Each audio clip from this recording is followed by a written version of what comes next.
Oh, we're live. It's noon on Tuesday, April 26th, and this is news that you can use from YAA with your dear friends and hosts, Zach, Ray, and in the studio today with us is the F&I goddess herself, Miss Kimberly Klein. Hello. Hello. We're in for a doozy, folks. All right, we are going to kick things off. Yeah. With yes. yeah, do your best. We only got 2 mics. Do your best. We're going to kick things off with Yeah. a new and used car market update. We got the latest data from our friends over at Black Book. We also have this posted back on the Join YAA website. Huge thank you to Justin on our team for getting that up on our website. So I'm going to pull that up right there, and let's actually run through it. Pops and Miss Kimberly Klein. Gonna go to resources. Gonna go to the blog.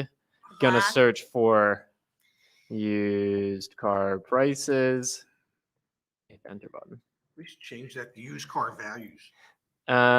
Wholesale car prices level off in January. Mm-hmm.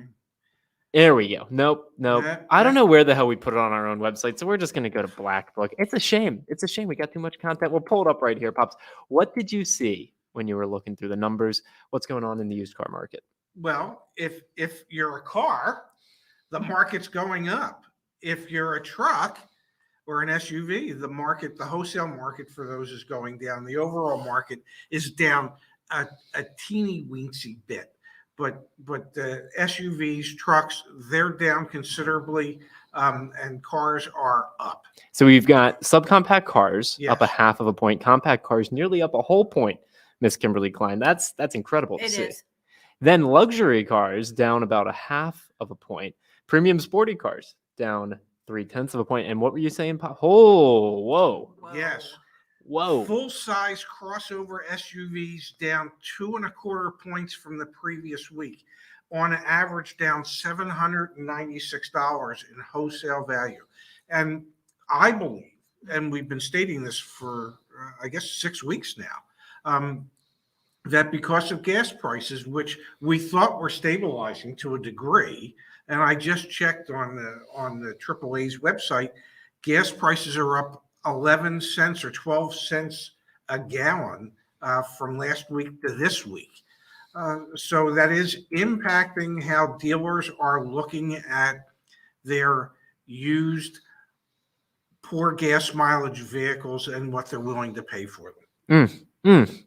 I can't believe that big of a drop. To me, that's an alarm bell of sorts. Yeah, it makes me wonder what's going to happen if gas prices continue on that trajectory. Yeah, what's it going to be like 2 weeks from now? What does and we talk about this all the time, and it's really awesome that you're here with us, Kimberly. Like, what is the crystal ball here? Like, what's the end game? Because we can't just see week over week subcompact and compact cars going up in price, because that then just continues to price out people who are just trying to get a car from A to B. Yeah. Then you've got people who have been on the sidelines for a long, long time because they have been priced out on the big gas guzzlers, the big SUVs, and they're looking and thinking, okay, maybe I can actually go get a deal now. Like, I just don't see what actually happens next, unless the rental car companies, I feel like they're the ones that are propping this up because they're the ones that are actually buying most of the cars at the auctions. Who can actually afford to pay for overpriced compact and subcompact cars? Consumers certainly can't. We're starting to see the weakening, I think, because of that. It could be. I would truly be interested if you could pull up Black Book from last week and we could take a look and see what those large SUVs dropped. Give me a second. So the week before they dropped 2.14 points, or $700. So in 2 weeks, they have gone down almost 4.5 points in wholesale value and almost $1,500 in what dealers are paying for them on average. And that at a certain point, we should see reflected on the retail side of things. Mm-hmm. And if you happen to have an SUV, a larger SUV that you're looking to trade, you're about to take it in the shorts. Mm-hmm. Nobody's going to pay you top dollar for that.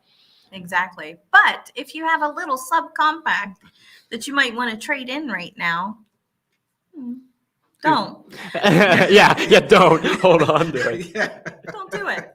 You know, when people come to us and they say, hey, Carvana dropped the offer on my XYZ bike, but Mhm. it's probably because they're looking at what's going on at the auctions. Heck, they're about to own Odessa, the second largest auction house. We could spend some time today talking about that because the amount of clients, Odessa clients who have said we're now going off platform is super interesting. Hyundai says, hey, we don't want to sell to Odessa anymore or through Odessa anymore. GM saying the same thing as well. Anyway, long story short, Ben, we are inevitably going to see this impacting the trade-in values that you're getting from the major Mhm. players out there. That being said, maybe if you do have a compact car, yeah, you're probably sitting on a bit of a gold mine. And the thing that's propping this up, rental car companies and gas prices. And so long as that's still happening, you're going to see continued price increases for those two subsets of vehicles. I do believe you could be correct, young man. Pretty crazy stuff. Yes. It really, really is. Now, one of the other things I like to look at, and we didn't prepare for this one at all. So let's take a quick peek. I'm coming That's down just to like it. Zach, isn't it? This is the thing I like. This best is what we about do. it. Yeah. Lean into the mics, gang. You guys got this. Yeah. The days to sell. All right. So the days to sell is still 36 days. So inventory is still moving incredibly quickly. Let's read the notes here from the wholesale section. It says the spring market seems to be in full swing with increasing values, lower used days to turn, and increased sales rate estimates. In the lanes, both nearly new and 8-plus-year-old models seem to be making splashes as franchise dealers make up for the lack of new inventory, while independents search for sub $10,000 inventory to meet spring market demand. Rental companies still have some presence, but are not as active as they have been in recent weeks. Large independents are showing up here and there, but haven't been consistent. A few sellers are still holding out with high floor prices since they know inventory will continue to be scarce, and other sellers are taking advantage of the recent increases in some segments' wholesale values and letting it all go. Low mileage, clean vehicles are still bringing premium prices in the lane, but with new model launches right around the corner, it may not last too much longer. Now, That presumes you can produce vehicles. yeah, that's assuming for a moment that there will be new model launches, and some of the things that we're hearing is that many of the manufacturers have already cut back or cutting out the remaining 2022 production that they had scheduled, and that they're going to hold that off until 2023 production when they have more of the parts necessary so that they can have a full model run.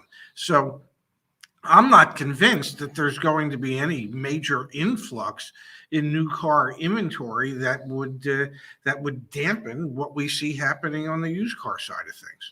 Now, Kimberly, I have a question for you from a finance perspective. I was just sitting here thinking that. How the hell am I getting a loan approved Yeah. on whether it be a sub $10,000, thing, which is probably 20 years old Yes. and has a questionable, like, how do you get a loan approved against that? Especially a loan that's likely at like a 72-month term, because that's what people want. How do you get that deal approved? Well, How do you get the opposite one? Like the 1-year-old used car that was retailed used for more than the original. How does this work? the lenders have had to stretch out their advance, which is the amount that they will loan on the vehicle. So their advance has gotten larger. But also, I go back to what Ray says probably on a daily basis, and that is, who can afford a car these days? Well, it's not so difficult as a finance manager to get a loan done. And so when I can stretch that loan out to 72 months, I'm going to use every tool that I have in the shed to stretch that out. And now we're seeing, I heard the other day, I believe it was in the Midwest, we're starting to see 90 loans come back. And that's how this is happening. The future of people buying cars today and doing it this way, Zach, is not a bright one. It is not a bright one. Even 84 months is too long. But finance managers have got to be making a boatload of money right now. Stretch that loan out. I don't want you to put very much money down. That allows me to make more money on the back end from the banks. But the poor people that are going through the process right now, oh my gosh, in the future, it's not going to be a bright future if they don't get that loan paid off quickly. Definitely. The loan to value question also comes in my mind, because what book, I mean, the book values they're using are going to be, I guess, Black Book and whatever other books they use, NADA, etc. Like whatever has the best, most generous valuations right now is what they're going to have to use to get these loans approved. Because loan to value ratios shouldn't exceed for someone with great credit 130%. They shouldn't. You know, But it's today, probably happening. But today, the banks will go up to 150%. They will. They will. I know a few of them off the top of my head. The thing is that people aren't rolling over negative equity like they did before. That's true. So because they're getting more for their vehicles today, which is another reason that you always want to make sure that you are getting top dollar in this market.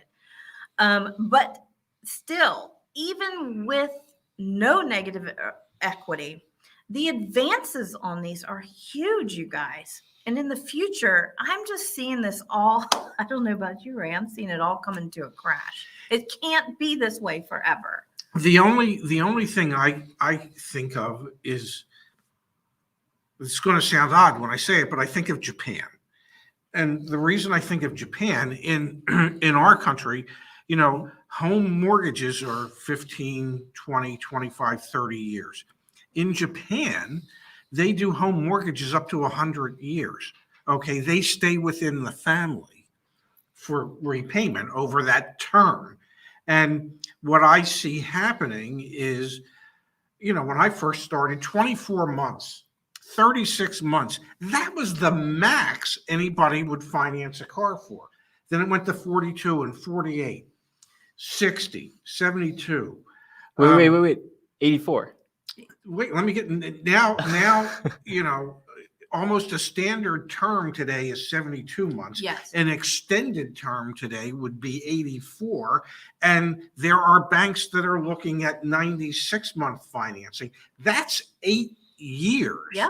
Okay. So I would not be surprised that if we start seeing 9 and 10-year loans become available on cars, because that's how long it's going to take for people, or the term that it's going to take for people to be able to have an affordable payment. Look at this. Look at this. This is a Google search away. Okay. This is on Arbor Financial Credit Union. Okay. And let me help everyone out here. I got to move us really quick. Give me 1 second, gang. We'll give you all the time you need, buddy. Let me pull us. Okay.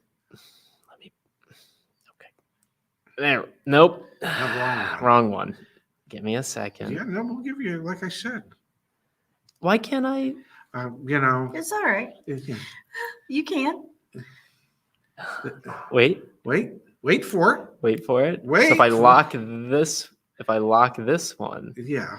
It doesn't. All right. Anyway. Whatever. You can see that you can get a loan. Yeah. Up to 96 months. Call for details. It's 4.5%. So at this credit union, this is just a Google search away, up to 36 months. And that's on 2021s and 2022s.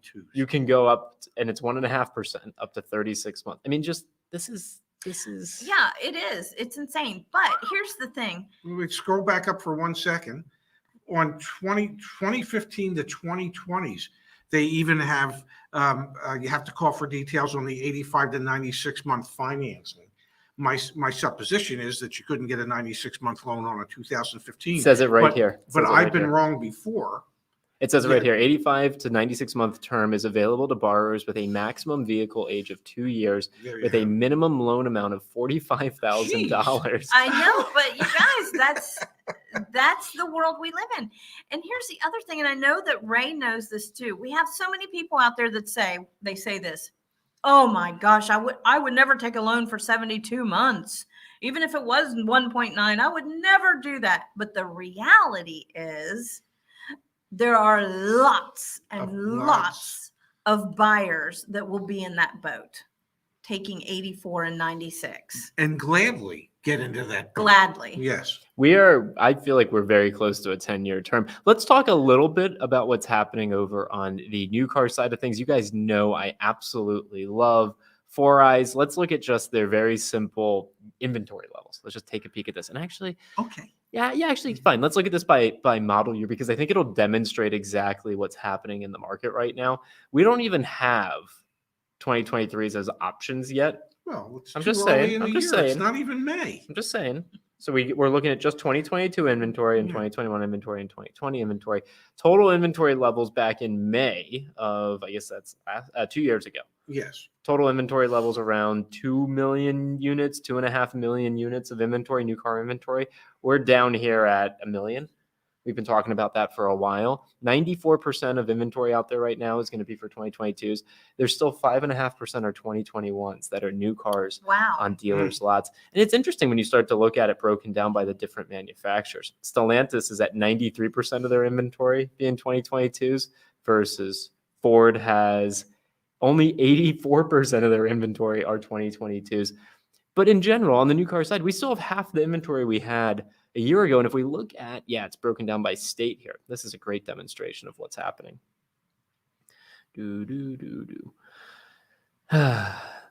Daily new inventory. Look at this chart. It's not good. It's not getting any better. Inventory levels are down 58% year over year. And this was supposed to be the year that we bounced back a little bit. 58%. Look at some of these states like Alaska. That's the bright spot. Inventory is only down 44%. But look at another state like Ohio. Inventory is down 64%. Oh my goodness. I mean, it's just unfathomable, the idea that new cars in the current supply shortage that they're in, you can't flip a switch and it's going to be fixed. And you can't expect used car prices to just plummet, with the exception of our gas guzzler friends. The new car market is definitely still unstable, and there's no news headline. I mean, this actually is the perfect segue into Cox Automotive put out their analysis of GM's Q1 earnings. And it's not good. Oh. Because if you can't produce cars, it's generally not good. Sales volume, down. Q1 of last year, Chevrolet, 425,000 units sold. Q1 of this year, 340,000 units sold. GMC, 131,000 units sold last year, 121,000 this year. I wonder what this time next year is going to look like. Definitely. Will Buick even be around next year? Will Buick and Lincoln be around this time next year? Probably, but will they be around 10 years from now? They got to go the way of probably what Mini should do, and Fiat as well. But anyway, that's neither here nor there. Incentive spend, Kimberly and Pops, down nearly 60%. Yeah, I'm interested in that too. How much money goes back into the OEM's pockets when they're spending 60% less per vehicle? GMC, for example, Cadillac, last year, $5,670 was the average incentive spend by the OEM on a vehicle sold. This year, it's $3,870. That seems high, but there you go. There's some incentives still for Cadillacs, at least there were last quarter. GMC down from $4,800 to $2,100. Buick down from $5,200 to $2,000. You want an incentive on a Chevrolet? It used to be you'd get $4,600 off from the manufacturer. Now, $1,700. So incentive spend is down considerably as well. How much was GM's earnings down for? Their sales were down 20%. It's going to show that somewhere on here, but I don't remember. Total industry sales for the first quarter fell 16%. GM underperformed the market. I think they were down 20% for the quarter, year over year. Yeah, here you go, right here. GM's U.S. sales totaled 509,108 vehicles in the first quarter, down 20% from last year and well off the quarter's high water mark of 715,000 vehicles sold in Q1 of 2018. The used car market stays unstable so long as the new car market stays unstable. We've now got the earnings reports from GM. Tomorrow is Ford. That's not going to look good. There's what indicator have we seen that the Ford news is going to look good? Nothing. But what it points out is, there's a lot of people in a lot of the comments that we see where the customers or the commenters believe that GM and Ford and all the manufacturers have figured out how to still make record profits while producing less cars or fewer cars. And the truth is they can't, and they haven't, and it's not sustainable. If you're in the manufacturing business, you make your money by manufacturing the goods. They need to be able to get their production back up to the levels that they had in the past so that they can continue to profit. Otherwise, this all blows up within a few years because there's just too much future investment that relies on selling the requisite amount of new inventory, which means they have to build that inventory. Yeah. And speaking of incentives, I've been wondering with the interest rates going up, and the demands and what we're speaking of here, building the vehicles, what are the APR incentives going to look like? A lot of people say they're just going to go away. There will be none, but what's that going to look like? The APR incentives, are they going to keep basement interest rates available? And what is a basement interest rate going to look like in 6 months? Is it going to be 0%? That's going to go away, I think. 1.9s, 2.9s. Is an APR incentive going to be 4.9? I'm thinking you're still going to need APR incentives, especially if you have to lengthen the term of the loan so that the consumers won't be overwhelmed with the amount of interest that they're going to have to pay back. Right. The only way you're going to be able to keep those payments lower is either subvent the interest rate or offer a big enough rebate that compensates for an unsubvented interest rate. Yes. So I wouldn't be surprised if in the future, as interest rates go up, we see incentive spending go back up, even though they're producing fewer vehicles. Yes. I wouldn't be surprised by that as well. Jordan, with the friendly reminder here. Interest rates are going up next Wednesday. I can't wait. Thank you. I think, could we do a special show next week called Interest Rate Wednesday? Yeah. Good idea. Yeah. Christopher with the comment here. I'd love for this to kill the dealership so I can order the exact car at whatever price is set I want from the manufacturer and have it shipped to my house. We've talked a lot on this show about how this is a time of incredible change in automotive. The dealership may evolve, or it is evolving more than ever before. It probably won't go away. There's a huge role that they play. I see it diminishing more than I think my co-hosts to the right of me here, or to the left on the screen. Dealerships are probably still going to be around, Christopher. I think the idea that you're going to order directly from the manufacturer, Tesla's proven that model, but all these other dealerships, all these other automakers, they're a little bit more encumbered by their legacy infrastructure. They're not going to be able to just flip a switch. Ford is kind of trying it with the Model E. Mm-hmm. But you know what's interesting here? If you can't produce new vehicles, which means you can't produce your EVs, which means you probably can't really launch your Ford Model E. Like, they're saying that's going to be the new thing next year. Probably not, Right. And they're the first ones really coming out and saying, hey, we're gonna really shift the dealership away from. Yeah. And don't forget how much money goes into that too, Zach, to shifting the dealership away from that. Because if you're not buying into that Model E, then you're going to have the option to have a standalone as well. And that's a lot of money. A lot goes into it. And speaking of Model E, today is the first day of full production for the Ford Lightning pickup truck. Oh. The first one is supposed to roll off the assembly line at 1:30 this afternoon. And I believe that Ford is planning to webcast that live from their new facility, where they hope to be able to produce up to 150,000 new Lightnings a year, to satisfy the 200,000 reservations that they have. Yeah, the likelihood that they're actually going to be able to Right. build enough vehicles is, And they can all dream, Zach. Igor's got a great point here, and this goes to Chris's comment. He says, Zach, Ford is still approving new franchises, and so does every other OEM. So Igor's got a great point. Every franchise has to get approved by the OE, the original equipment manufacturer. Yes.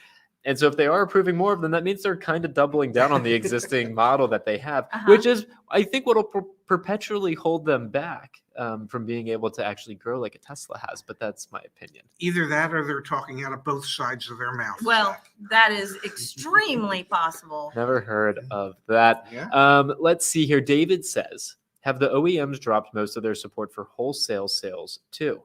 Oh, yeah. We've seen fleet sales that are non-existent anymore. Hyundai earlier this year said they were no longer going to do fleet sales. I'd imagine the other manufacturers are doing things similar. Mm-hmm. Yeah, most of your major manufacturers would rather produce whatever vehicles they can for retail consumption and not for their big fleet buyers. David has a question here. He said, can Chrysler survive too? I think on the chopping block are Buick, Lincoln, and I see Chrysler as well. You got it? Oh, okay. Now, there's always some conglomerate that would be willing to buy Chrysler. Always has been, always will be. Who knows who's next?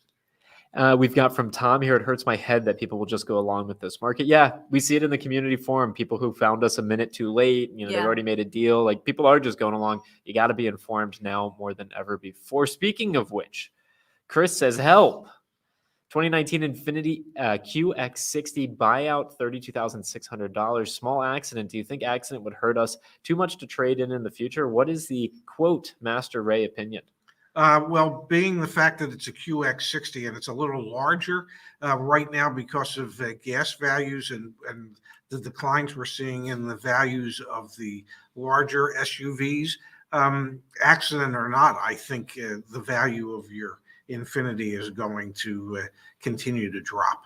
Yeah, and if you do have a small or a minor accident, that shouldn't impact the trade-in Not value too today. much. Yeah, because people are so desperate for inventory. Exactly. There's rougher condition used cars passing the lanes at the auction. Here we go. We've got from David: Have OEM support programs for dealers? Are they going away? Pops, you talk a lot about when you worked for your stint with Audi.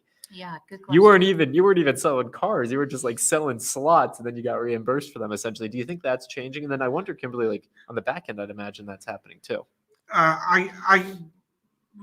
Because they can't produce the number of cars that they need, they can't have the incentive programs to dealerships to sell X number of cars in a month to be able to reward that dealer with the extra income. So my supposition is that they've already gone away or have been cut way back. And besides, right now, dealers are selling new cars for the highest profits that they have in years and years and years. And that doesn't require any help from the manufacturer at the moment. Right. 100%. They don't need help. They don't need help. The finance manager doesn't need help. All right, we've got a couple more questions here that we'll pull up. Here we got from Jordan. What are the pro cons of purchasing a car out of state? I don't have a ton of dealers near me, and most cars are in a neighboring state. I don't know. I don't know what the pros and cons are, because I'll tell you why. Because I live in a 4-state area. And so Maryland, Pennsylvania, West Virginia, Virginia, we did deals for, yeah. Probably your biggest pro that comes to mind for me is you're going to have access to more inventory. So if things are regionalized, like if we pull up the 4Eyes data again, I'm not saying you should go to Alaska to buy your next car just because their inventory levels are only down 44% compared to Tennessee, where it's 64%. But you might be able to find more inventory in some pockets or some areas than others. So that could be the one benefit. Mm-hmm. You still pay taxes in your registration in your home state. Right. So that Exactly. factor's not going to change. Zach says, hi guys, off topic, but 2022 Volkswagen Tiguan SE out the door at that price. What do you think? Please post on the community forum. We have learned now after doing this for 2 years, it is impossible for us to give you a fair answer to that question live, so post on the community forum. And if you're not on the community forum, I will quickly demonstrate where that is. All three of us are on the community forum, and so should you. If you go to our main website, joinyaa.com, resources, YAA community, it'll take you to community.joinyaa.com. And here, even just 29 minutes ago, Dominic was here posting. There are, do you guys believe me? Over 10,000 members on the community forum. That just blows me away. And it has been getting busier and busier. And I love seeing people in the forum giving their experiences, because then the other people out there, sometimes they can feel very alone in this market. But now you realize, hey, we're all going through it. Let's talk about it. Let's see what your experience is and the other person's experience. I love it. Now, the other resource that we recently got shipped out, which we're really excited about, is the car dealer reviews, excuse me. So if you go to our website, and this is again under resources, click on dealer reviews, we now have this beautiful map, and you can filter by, this is actually all car dealerships in the United States and Guam and Puerto Rico has been reviewed. Let's toggle that to yes. Let's choose a brand, Miss Kimberly Klein. Yeah, what were you going to say? Acura. I was an Acura guy for a long time. Let's do it. So now we're looking at all of the Acura dealerships that have been reviewed by YAA members. We're going to avoid Florida like the plague. We'll come over here to Texas. There we go. We've got one in Albuquerque. Yeah, Montana. I know them. Click on that, and you're going to be able to see the review from the YAA community member. The majority, and this was a 10 out of 10. Yeah. Majority, you now on the I know on the form, owner very well. There you go. Well, here's the contact Perfect. information Yeah. for the dealership too. When you now submit car dealer reviews, we're now also asking you for the doc fee at the dealership. We're going to be the first business that like is not, I don't know, a dealership group to figure out what all the freaking doc fees are for all the dealerships. So please continue to share information with us there. Okay, that was my sales pitch. How'd I do? Nicely I think that was done. great. I do have one question though. If somebody jumps on there and goes through what you just described, are we gonna like ship their information out to somebody and they're gonna get calls and spam and emails and Yes, we work with the exact same company that CarShield works with Oh, to spam the crap out of you. perfect. That is a joke. That's a joke. CarShield, do not sue us, please. Although I have requested an extended warranty from you before, and it's really annoying what you guys do with your information. But anyway, no, we don't ship it off. Everything we actually just shared there is 100% free too. Super proud of that. Let's call it a show, gang. We got lunch, and then we're filming a lot of role plays We today. are. We've actually got another guest actress in the house as well. So We we're do. doing lots of fun filming. It should be a good time. I'm really appreciative of you guys being here for it. Oh, I love it. I Me love being too. here. I'm in. A Oh. little closer to the mic. And I guess we're signing off for the day. So the good news is we'll be back here again tomorrow with more news that you can use from YAA at noon Eastern and 9 Pacific. No. You say noon Eastern, then Kimberly says 9 Pacific. At noon Eastern. And 9 Pacific. Specific. Wait, one more Oh, time. wait. Okay. At- Wait, cut. Yeah. Everyone pause for a second. Yeah. We'll be back again tomorrow with more news that you can use at noon Eastern. And 9 Pacific. All right, I'm going to hit the button. You guys rock. See you, everyone.